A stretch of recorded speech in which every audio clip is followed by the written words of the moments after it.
This video is going to cover posting an announcement in your NCCERconnect course. Click on the name of your course to enter into it. When you first do so, your landing spot is going to be your instructor home. You as the instructor can toggle back and forth between the instructor home and the student home. We're now going to post an announcement that'll show up for the students. On my instructor home, I'm going to click Manage Announcements and Student Homepage. I'll then create my announcement.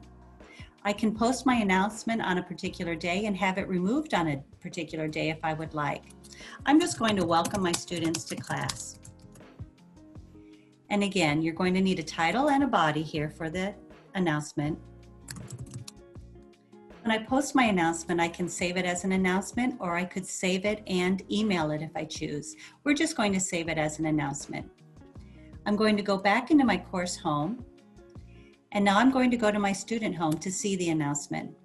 When I do so, I'll be able to see here on this particular day my chat bubbles, and if I click on one of them, I'm taken down to the announcements page where I can see the announcement that I posted. Thank you.